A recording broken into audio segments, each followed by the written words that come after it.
as I've been long. The Black Lotus clan sends their regards.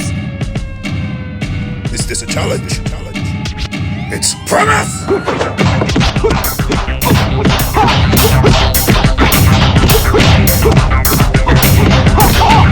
Your reputation precedes you. Ha ha! Perhaps, but you're still just a pussy.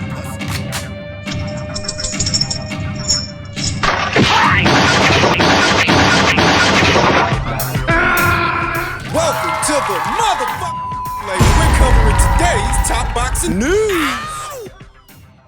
Okay, we'll start with this. Former IBF bantamweight champion Ebanie Bridges books April 18th a return at the Rainton Arena. The former IBF bantamweight champion will fight in Houghton late spring, just 3 months after losing to Alexis Ariza Mons in January. This follows her title loss to Miyo Yoshida in December of 2023, putting her on. Currently coming off of 2 consecutive losses and what was her unsuccessful MVP debut. Her next fight will not be fought under the MVP banner. Instead, it's part of a VIP boxing promotion in the United Kingdom, which is funny because MVP is set to make their UK debut, but I guess they couldn't find use for Ebanie on that show, sporting a professional record of 9 wins with 3 losses and no draws, 4 recorded knockouts, having never been knocked out. In 12 professional bouts, this not being part of a most valuable promotion, Ebanie can't stand to make but so much fighting on this smaller card, this local show, and that gives you an idea what kind of opponent she's about to face. Out for more than 2 years in between the Miyo Yoshida fight and the Alexis Mons fight earlier this year, she had substantial ring rust that she needed to shake off, and that's how she looked in that fight. She looked rusty, ineffective, a step behind. Some of that isn't just ring rust, some of that is age. She's 39. I've long been a supporter of Ebanie Bridges' foray into the world of boxing, and she's climbed higher than a lot of people thought she would, becoming a world champion and settling the score with her domestic rival, Shannon O'Connell. She's made some long-lasting memories, but now there are realities to be addressed, that at 39 years old and sparsely active in the last 2.5 years, what's the end game? What's the plan? Because I wouldn't pick her to win a fight against Shernika Johnson at this point, or this division's lineal champion, Dina Thorsland. She won't win a belt from either of them. Is she done with MVP? Or MVP done with her? That may not be the case. I mean, we know that MVP allowed Ramla Ali to box on a separate promotion all the way out there in Dubai, and she's still affiliated with them. So Ebanie fighting on this smaller show doesn't mean that she's been jettisoned. No, it doesn't have to. But if by some chance she is still part of MVP in that robust stable of Valkyries, what's the plan? What are they going to use her for? The most that I can think of is as a familiar face for their younger fighters to fight. Younger fighters like, say, Crystal Rosado? I mean, yeah, she's a bantamweight. They could probably use Ebanie for that, or they could put Ebanie in the ring with her old buddy, Shannon Courtenay, who they also signed. Battle of the former champions? Listen, when you're 39 years old in the sport of boxing, coming off of 2 consecutive losses, there are certain realities that have to be addressed, and the reality of it is, I like Ebanie, but I don't know that she can win a title from anybody, anywhere, in between 118, 122, certainly not 126. I don't know what the future holds for her. Now, she can go and fight on some small, local show and get herself back in the winner's bracket, try to amass some momentum, win 1 or 2 more fights like that to build herself up. She can spend the next 12 months doing that, but when the moment comes for her to fight a world-class operator, somebody who's all in their prime, it's only going to go one way. I wish her all the best. The opponent is not yet registered on BoxRec. We don't know who exactly she's going to be fighting, though given the small scale of the show, that gives you an idea what kind of opponent it's going to be. In men's super lightweight news, IBF champion Richardson Hitchins hesitates over Zuffa approach after Jai Opetaia ordeal. Richardson Hitchins isn't sure he'll ever join their growing stable. As first reported by Boxing Scene, IBF junior welterweight world champion Hitchins was approached by the Turkey El Al Sheikh and Dana White founded promotional company with a lucrative offer. While mulling over that deal, something occurred that may sway his decision-making in a different direction.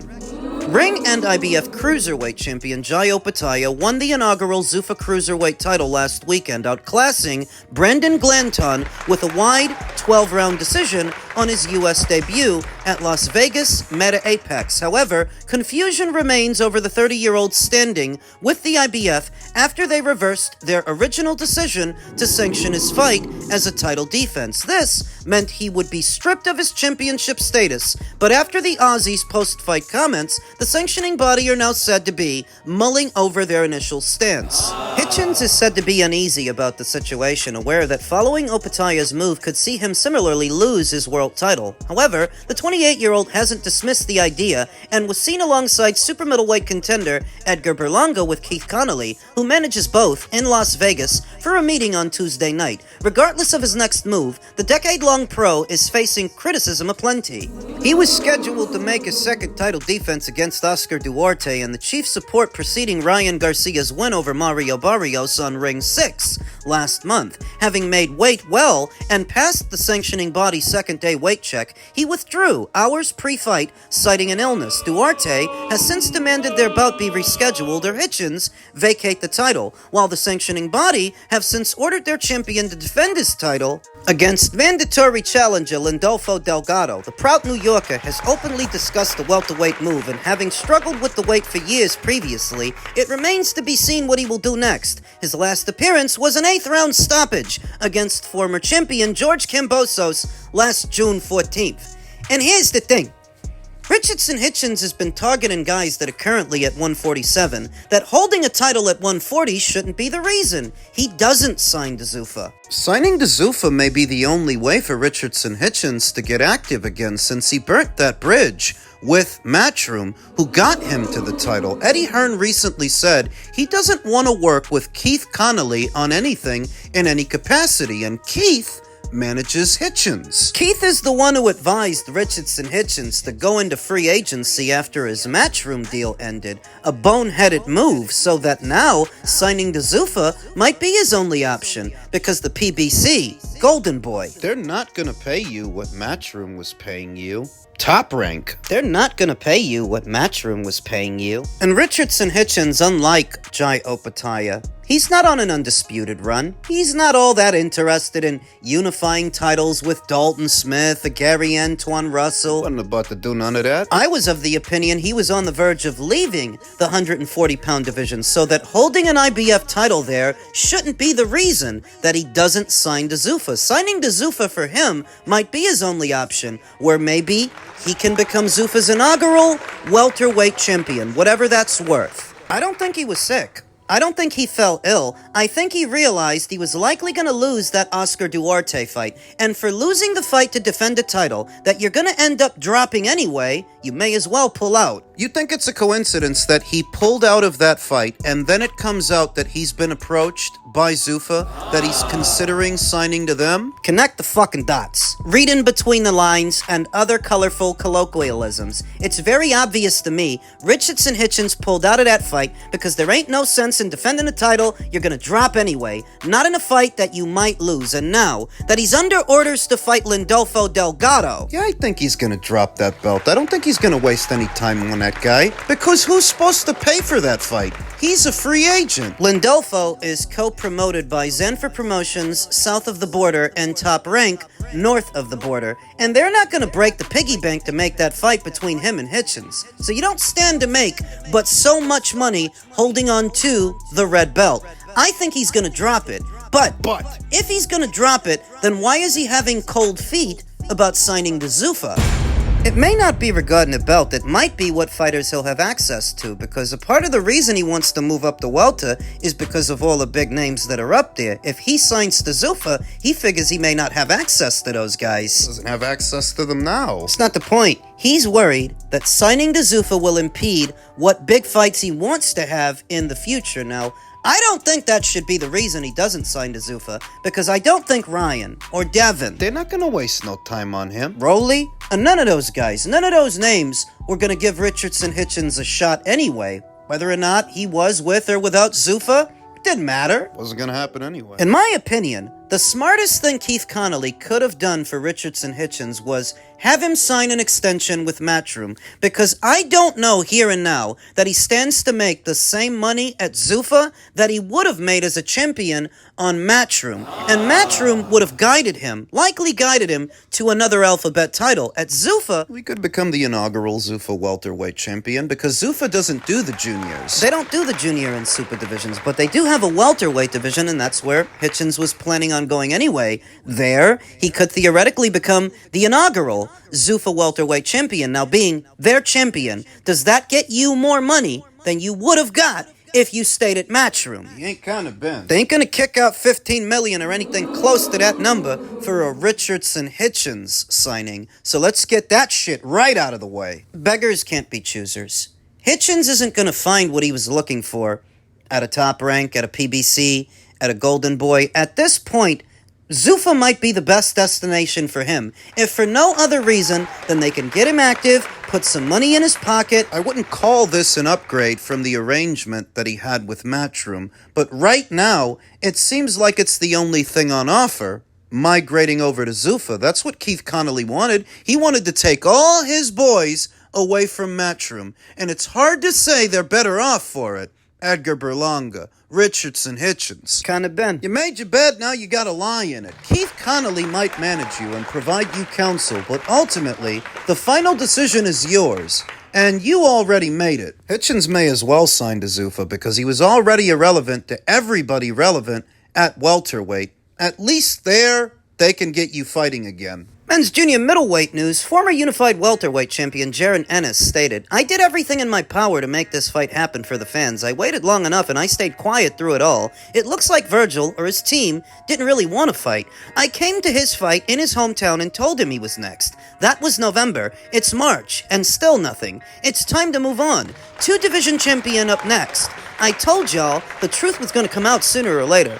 To which Vergil responded, "Since nobody's smart enough to know how to read between the lines and see, we actually tried to make the fight happen, despite all the ongoing legal issues." They did, but that was when Jaron Ennis was down there at welterweight and trying to unify that division. That's the part he's leaving out. I'll spell it out for you and everybody else. A lot of y'all must have missed out on critical thinking time in school. Vergil continued, "He did everything in his power to make the fight happen, except, you know, the one and only time we were both offered to fight each other in Saudi. Y'all can cope all y'all want. It doesn't change the past." You notice how he mentioned Saudi? It's because of the Saudi bag. It's because when Turkey was involved, they stood to make a lot more money than just trying to do the fight on their own, and that's what the hang-up has been. The money. And the whole bit about wanting to break away from Golden Boy Promotions is because they stand to make more money if they leave Golden Boy and let somebody else do the fight. That somebody else is Matchroom. So Vergil Ortiz Jr. gave Boots a piece of his mind, and so did his father, saying Vergil is literally spending lots of his own money suing Oscar to fight you. You can't be this blind, Ennis. Rick Merrigan chimed in, who manages Vergil, saying, "Are you serious? You did everything you could. You waited while we tried, cause your alternative is 7 figures left? You turned the fight down 2 times, and you watched Ortiz sue to try and fight you now again, and do everything he could? Really?" By now you get the picture. You can imagine Team Ortiz's frustration that Boots is saying what he's saying. Is Boots in any way to blame for this fight not happening? And in some ways he is, in some ways he isn't. Team Ortiz did accept the fight, but that was at a time where Boots was still at 147 and trying to unify his division. That was his priority at the time, not Vergil. Whether or not you want to hold that against him, I'll leave such judgments up to you. But I do think it matters that Ortiz accepted the fight when Boots wasn't at 154. So that when he finally did move up, he accepted the fight, and it was all the guys on your side who weren't on the same page. That bit of it, that doesn't fall on him. Now Boots is hinting at a title fight. In his second fight as a junior middleweight, who could he be talking about? We know he's not talking about Sebastian Fundora, because he's about to fight Keith Thurman. Could he be talking about this division's only unified champion, Xander Zayas? Could he be talking about him? Could be, but I don't get the impression that he is. I get the impression that he's talking about his fellow Matchroom stablemate, Josh Kelly, who not but a few days ago took to his social media hinting at a big fight at a stadium in his native Sunderland. Connect the dots. Boots is hinting at a big fight. Josh Kelly is hinting at a big fight. It's supposed to involve a title, and only so many fighters at 154 have a title. They're both with Matchroom. It's not hard to figure out what's going on here.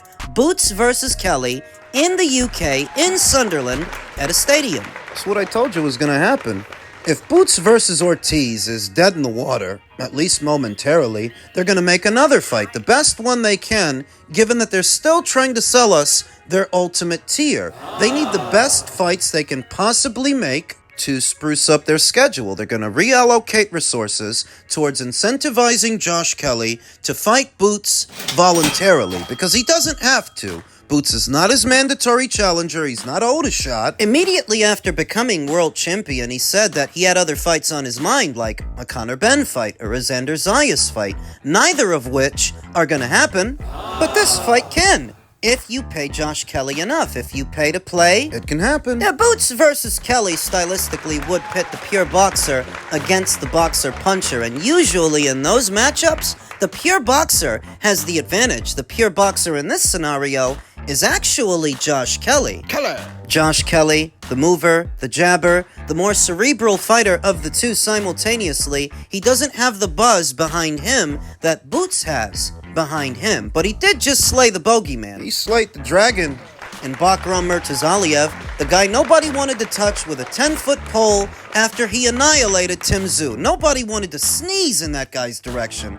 For all of last year, Josh Kelly stepped up to the plate. Josh Kelly won the fight. Got the job done. Now it looks like he's about to fight in an even bigger fight with Boots Ennis, who I think, stylistically, can give Boots problems, because by now, we all know what Boots' Achilles heel is. Movers, jabbers, boxers, like what we saw in the first Karen Chukadzian fight. You know, it's that way for a lot of boxer punchers. The reason for it, boxer punchers happen to do very well against pressure fighters, because pressure fighters bring the fight to them and give them all the countering opportunities they need to land hard. But with pure boxers, it's the opposite.